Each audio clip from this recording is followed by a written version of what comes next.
Okay, it is 9:30 Alaska time, and I like to start on time. Thank you so much for logging into Body Moves. This lesson is really powerful in that when I was on crutches, non-weight bearing, through some of my different recoveries, this lesson really helped me move around with confidence. So the art of finding balance and keeping it, balancing over the hip, it's also a challenging lesson, and you'll feel it around those muscles in the hip. So I'm Dotti Harness-Foster, a Feldenkrais practitioner, and this lesson is ideal for recovering from ankle, knee, hip, and by the end of the lesson, you'll feel it from the sole of your feet to the top of your head. And it's all based on the Feldenkrais method, which is a simple, relaxing, gentle movements that promotes flexibility, coordination, and lots of self-awareness in this lesson. So before we get started in the lesson, thank you all for logging in early so we could check video and microphones. Several suggestions: if it's choppy, you can turn off your video. That opens up more bandwidth so that it's more clear on your end. You can also drop my video and still get the audio. That opens up more bandwidth also. There's no need for a passcode, I hope, and you don't need to take notes because I have them all on my website at Insightful Body Moves. I'll provide that link again later. So like I mentioned, this lesson can be done in sit or standing. It is a one-sided lesson. So if you were here on Wednesday and you did one side, if you remember, do the other side. And if you don't remember which side you did, that's fine too. And we're going to do our most available side, and I'll help you determine which is your most available side. So we need to go to, so whether you choose to be in sit or standing, just sit. If you choose to be in sit, you're seated with your legs hip distance apart, your arms are on your lap, your feet are your two sits bones, and you can take your hands, slide them under your seat, and you feel your two sits bones. You're squishing your fingers with your two sits bones. If it's comfortable for you to stand,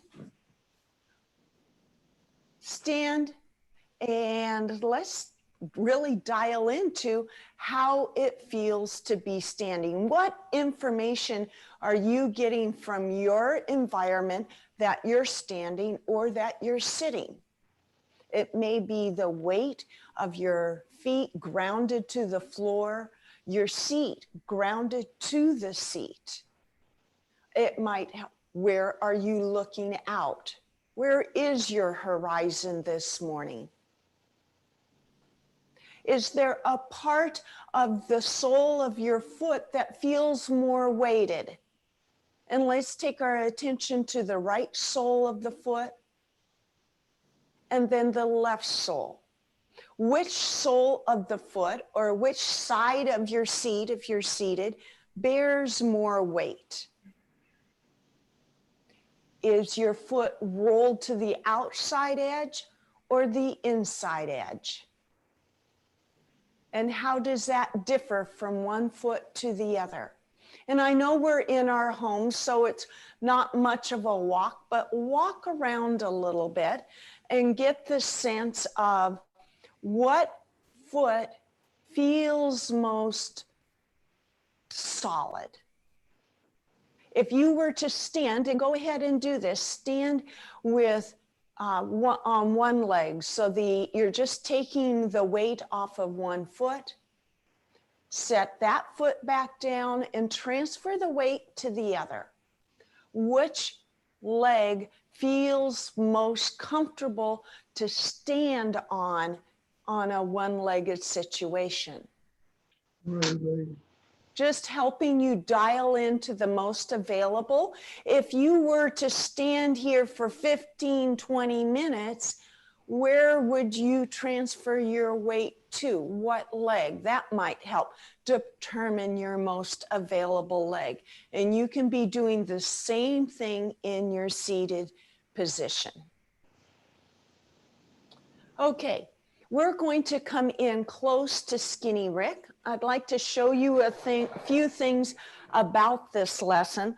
First of all, those of you seated, you are feeling these two sits bones at the base of your pelvis. And today is Halloween, so I wore my skeleton t-shirt so that you get a real good visual today. So here's our two sits bones that you will feel. This lesson also brings our awareness to our hip joints. And put the hands on the outside of your pelvis and you feel your hips there. That's the greater trochanter right there that you feel.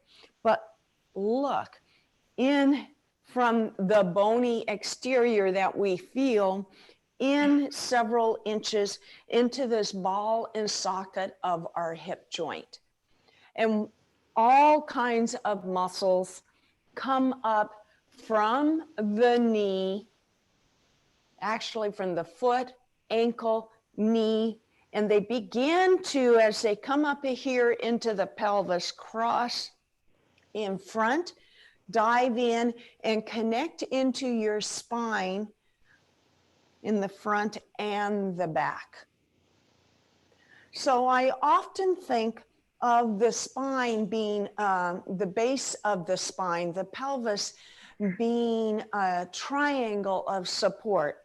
The two vertex of the triangle are here, and they come up here to the base of the spine. So on some of these drawings that I have, you'll see where I indicate the pelvis as a triangle, vertex, vertex, and up to the top vertex, meaning the base of your spine. So, okay, let's go back to screen view. So standing there or sitting, whatever you choose,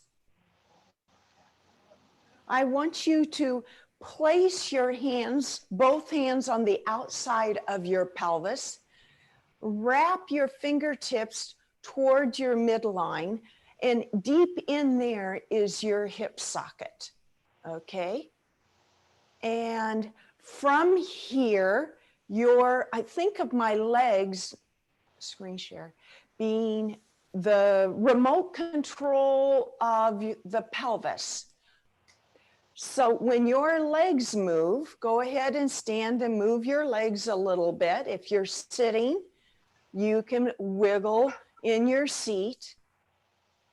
And every time you move, your pelvis moves.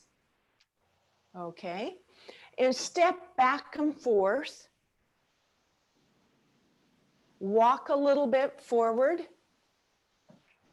And walk a little bit back. And come to a spot. And I'm going to demonstrate this. So the camera's going to zoom, do a full. I am going to pick my left leg is going to be my most available leg. I am going to bear my weight on this left leg. And my right toe is going to go off to the side a little bit at a diagonal just for a bit of support. I have a chair here off to the side, okay? Now, I brought a prop, my ski, to show you one of the key things in this lesson. We're going to be tilting over what I call the standing hip, where I'm bearing my weight. And when we tilt from my toe, my right toe, that's to my nose, is straight. So it's a tilting movement. I'm exaggerating a little bit so that you get the idea. Now, I also refer to the arm that is on the same side as my standing leg as my standing arm, just to be able to describe this lesson, okay? In sit, let me show you what this looks like. Sit. Again, my left is my most available side. So my right toe is just off to the side. Not much weight is bared. And when I tilt, I'm going from my midline tilting like this. My standing arm is the same side. Okay? It's helpful to take a little bit of time to get our orientation and the vocabulary for this lesson. So now it's your turn. Come to your preference, sit or stand. I am going to stand. And we need to punch forward to the fourth slide. So you're standing on your most available leg. The other toe is off to the side, and pretend that you have an arrow or a ski pole that goes from your toe through your line, through your nose, and you're tilting over your standing hip just a smidge, and then coming back to your starting point. And repeat this several times. Just tilting yourself over, you're hinging over your standing hip. This is her main video. We need to mute all. So back to the starting point, you're on the same side. Remember, this is a one-sided lesson. So stand on your most available. The other foot is out to the side. And again, tilt yourself over that standing hip. Do that a few times.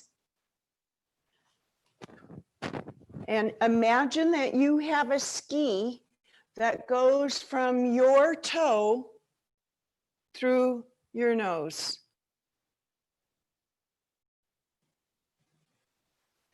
And this is a lot, very, very different muscles, the muscles that come up into our hip, hinging. So we're going to take a lot of little breaks. Let's take a break before we move on.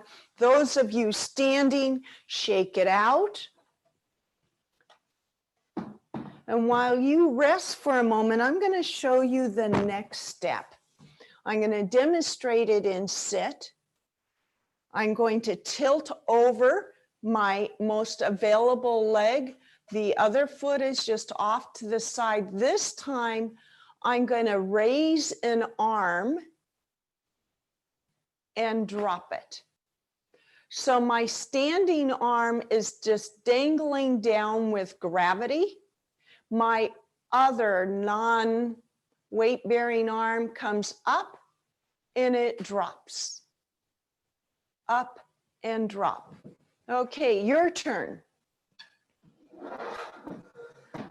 Most available leg, standing on, the other toe out to the side. You feel free to have your hand on the back side of a chair or something. Tilt yourself over, hinging over your standing hip. Raise the arm out to the side and drop your arm, come back to center. And repeat that movement. Tilting, hinging over, and dropping. Tilt, your toe is out, lift your arm, drop it. And you repeat several times, only in your range of ease and comfort, dialing in to make sure that it is straight from your toe out to the top of your head.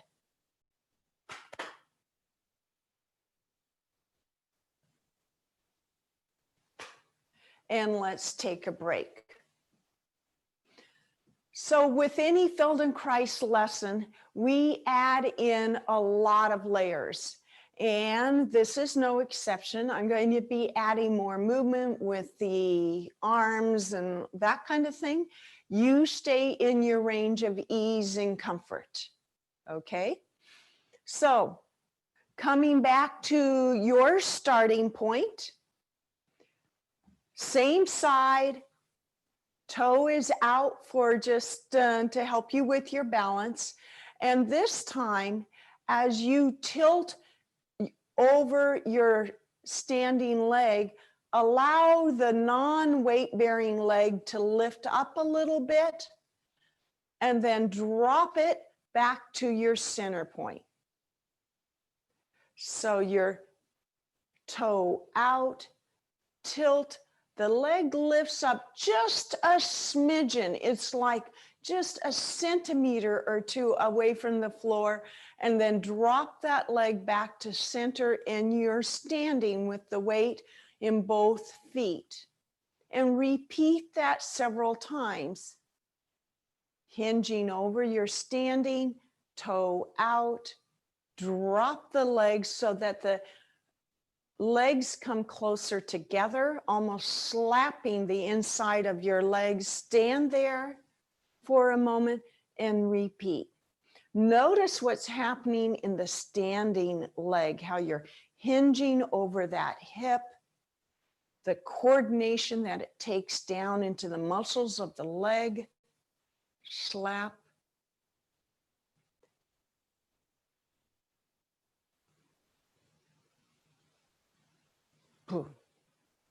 And when you're done with that, shake it out.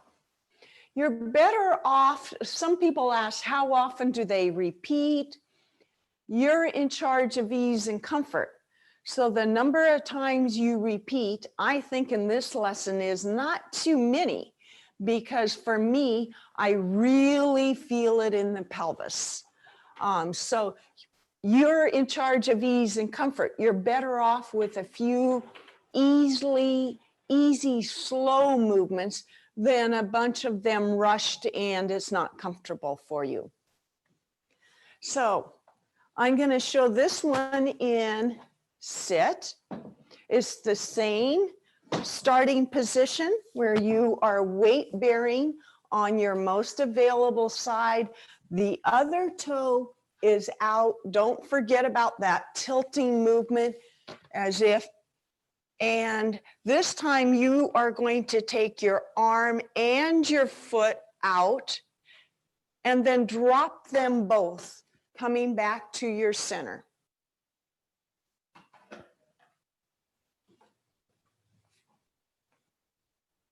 Pivoting over your standing hip. Your standing arm is just dangling with gravity. The arm and leg on the non-weight bearing side go out, and then they slap down to your side. Come to stand, and then repeat that movement, transferring your weight to your available side, tilting, arm up, leg out, just a smidgen, and drop everything to your midline. You can imagine yourself as you do this movement. This is very similar to catching a fall. If you were to be falling, you may put an arm and a leg out trying to catch yourself and slap to your tilt, arm, leg out, slap them down to your midline. and let's take a break. Wiggle it out if you're seated.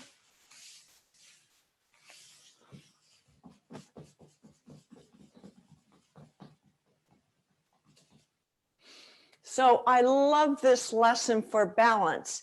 And when I was non-weight bearing, I broke my tibia and fibula several years ago.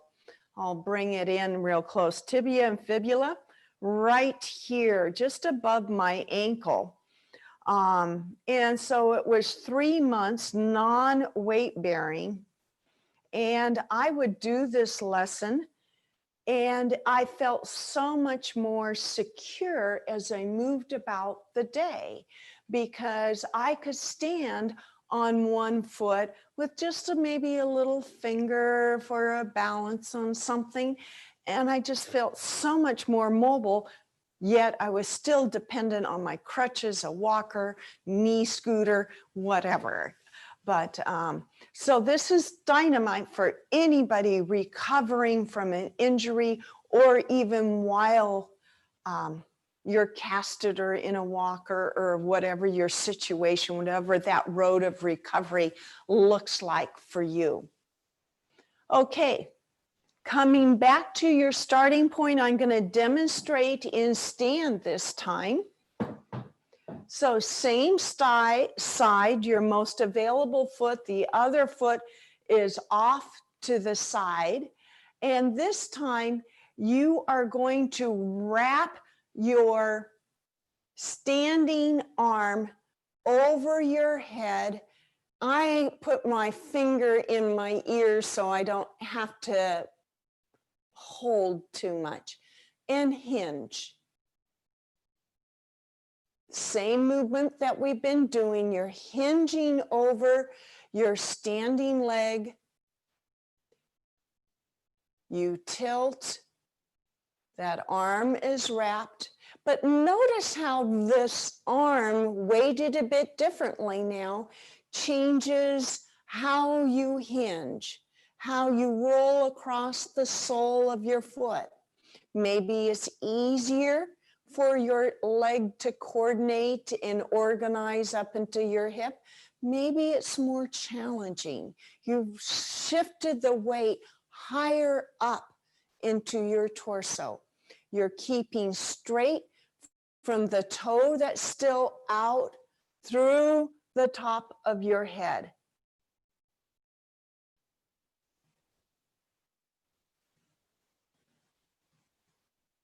Woo!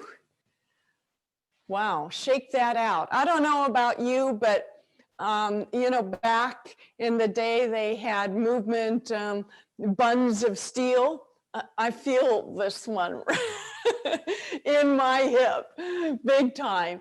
And I feel it all the way down through my knee, my calf, and into my ankle. And it's been 10 years since I broke my tibia and fibula. So you get an idea of how these movements sort of find their way into your spot that needs a little bit of work on. So our next movement does not involve a tilt. So I'm going to demonstrate in sit. If you're sitting, on both sits bones like this, one toe is out just for a little bit of balance. We're going to be taking our pelvis side to side. So you're going to tilt your pelvis from one sits bone, and I'm exaggerating, to the other sits bone, transferring your weight like that. Okay. And for those of you standing, most available leg, the toe is out. There's no tilt involved. Our pelvis is going to go side to side in space. So it's your turn to slide your pelvis to one side, come back through your center, and slide it to the other side. So notice as your pelvis goes to the outside, there's more weight on the outside of your foot as your pelvis comes through the midline, it's flatter on the floor.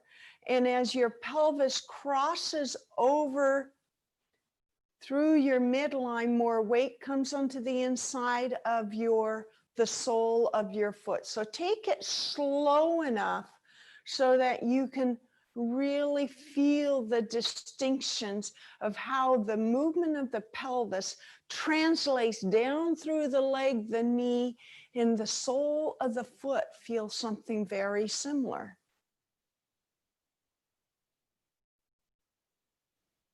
So while your pelvis slides back and forth, there's all kinds of accommodations that is happening in your spine. What does your head want to do? Does it want to go side to side, or is it trying to stay somewhat softly in the middle? And when you're done with that, shake it out.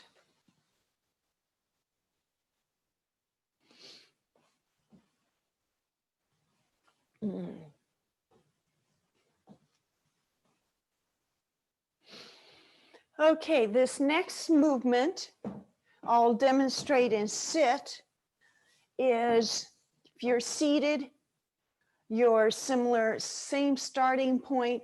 You're going to tilt your pelvis forward so your belly comes closer to your lap, and then round yourself back. Let me change my, so it looks like this, tilting, and I'm exaggerating. The belly comes forward and round yourself back. In stand, same starting position. Take your, let's see, I better turn this way. Take your pelvis forward and then back. It's a very small movement. So your turn, you're in your starting position, your toe is out. You may have a finger on something to support you. Take your pelvis forward and notice how more weight goes into the ball of your foot. As your pelvis comes through the center, the whole entire sole of the foot is flat on the floor. As your pelvis goes back, more weight comes into your heel. Notice what your head wants to do as your pelvis goes forward. Intuitively, your head wants to go back. It's balancing you. As your pelvis goes back, your head wants to come forward. Just observe those changes that are happening with a very, very small movement. And make this back and forth movement smaller and smaller so that the sole of your foot, you feel yourself dialing into the front of the heel.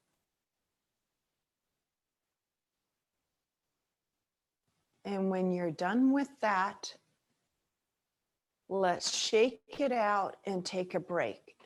And I'm going to bring in Skinny Rick to show you what's happening here in that spot in the front of the heel. So our foot flat on the floor, we just transferred our weight when we tilted our pelvis forward into the ball of our foot and into the heel. But when you look skeletally, here's the tibia and the fibula coming down. Look at where my finger comes down, just front of our heel. That's where we are all most structurally supported through our feet, up into our knee, up into our hip. So finding that sweet spot of the front of the heel, then there's less tension in your legs. You're supporting yourself in a beautiful, dynamic way. Okay, coming back to your starting point. In sit, we're going to move our pelvis in a diagonal. So in sit, you're going to take your pelvis toward the non-weight bearing foot and then tilt it back on a diagonal. It's a very diagonal movement. Let me change the view. So it's a diagonal movement. And if you're doing this in standing, you're starting back in your starting position, same standing leg, toe off to the side, and slide your pelvis in space on the diagonal and back. So notice how this is a very different movement in that hip socket. As you come forward in the diagonal, you really feel an opening up in the front of your groin on the standing leg. And as you tilt your pelvis back, the backside of your muscles have to really coordinate this movement. And your spine is making all kinds of adjustments. As you tilt your pelvis forward, the back of your head wants to go back on that diagonal to counterbalance you. As your pelvis goes back, your nose tends to want to come forward. And make this diagonal movement smaller and smaller until you find this little sweet spot where your foot is flat on the floor. The weight, you can feel it going down through your hip, your knee, into that spot in the front of the heel. And when you feel you are there, shake it out. Wiggle yourself around. While you take a little bit of a break, I want to read to you an excerpt from this book that talks about the smallest movement. Even in the smallest movement in one part of the body involves the entire body. In a person who is capable of effective, graceful, efficient movement, the entire body organizes itself as a whole to do the movement, no matter how small, which is really appropriate for our next step, because we're now going to be moving our pelvis in a circle. And believe me, this circle is very small. So if you're in sit,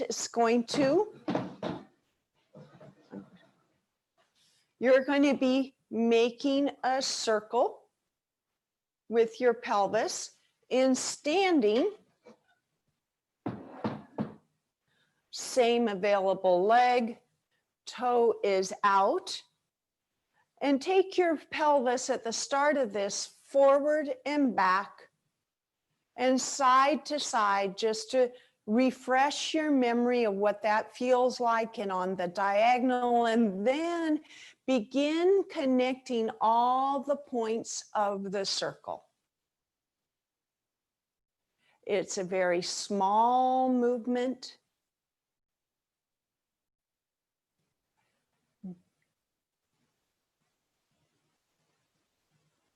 And notice what your head wants to do. So as your pelvis comes forward, the head wants to go back. Pelvis to the left, the head wants to go right. Pelvis back, head forward. Pelvis off to the right, head left. I think I may have messed up in the verbal description of that.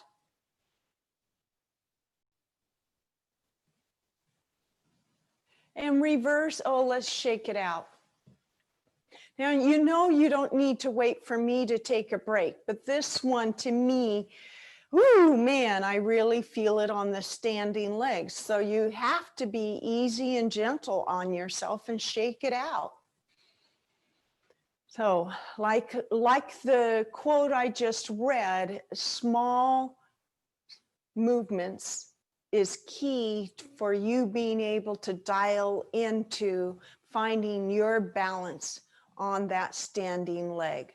So now we're going to come back to the same position, change the direction of your circle. And if you forgot which way you were going, just give it a try. And so as your pelvis goes back, your head is more forward, pelvis left, head is a bit more right, pelvis forward, head is a bit back, pelvis to the right, head left. So that you see that not only your pelvis is moving in a circle, that circle is spiraling up to the top of your head. Change direction of your circle. And let's shake it out, take one more rest before we come to the very end of this lesson. We're almost there, but you gotta take breaks and wiggle it out. So now, this last step, I'm going to change up what you think about, where the circle, where you take your mental awareness to thinking about, from the sole of our foot to the pelvis to the top of our head. So come back to your starting point, same standing leg, a toe out to the side. We're going to start with our pelvis in a circle. You choose the direction. Don't worry, we're going to be doing both sides. Notice the circle that your head is making.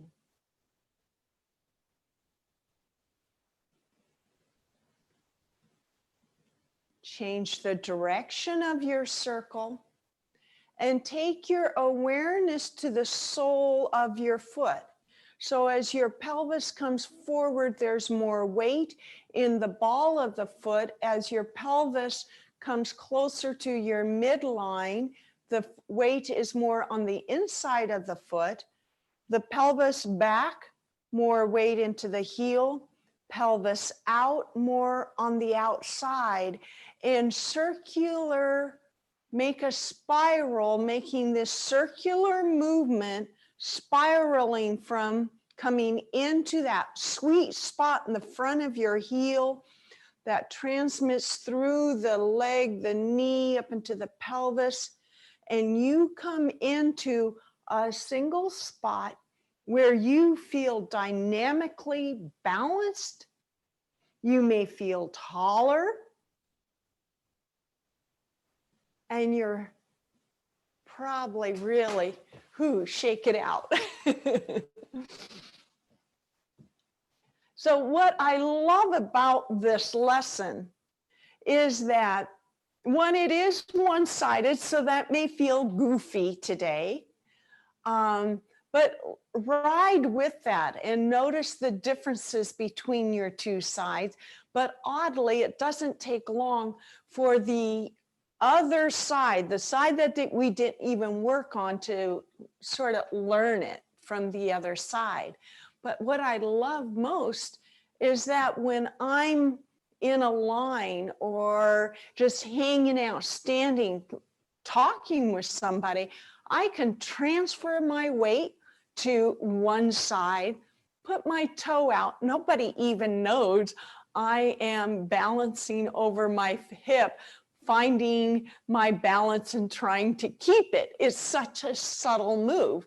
So you can really incorporate this one throughout your day. And so one last time, let's do one last move. Come back to your starting point, whether you're seated or standing, transferring the weight to your most available side.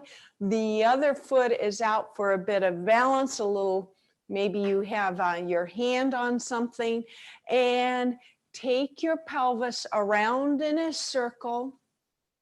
Notice the circle happening in the sole of your standing foot.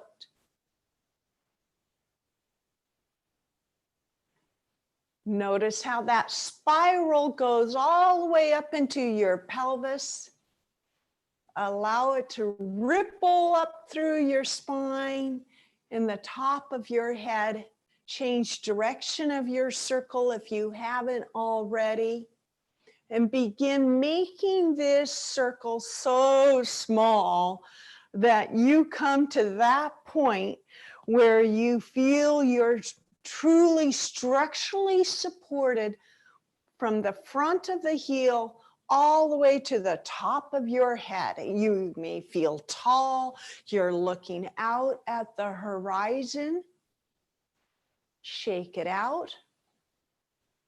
And walk around a little bit, wiggle it out. I know you're in your home, so you don't have a whole lot of room. And as you walk around, step on one foot, lift the other just a bit.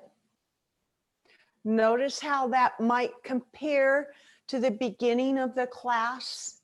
Imagine if somebody came and bumped up any direction and you took a hand out, come to the camera, to catch yourself. Notice what you might do with your hands. Somebody bumped you, you might bring a hand, a leg out. Give it a try. Imagine somebody bumping you, and what would your reaction be with your arms to try to counterbalance you? If you get bumped, your head's gonna be involved, your spine, your legs, your arm, everything is involved. That's the art of finding the balance and being able to keep it, because we're always looking for it. So I hope you have enjoyed this lesson.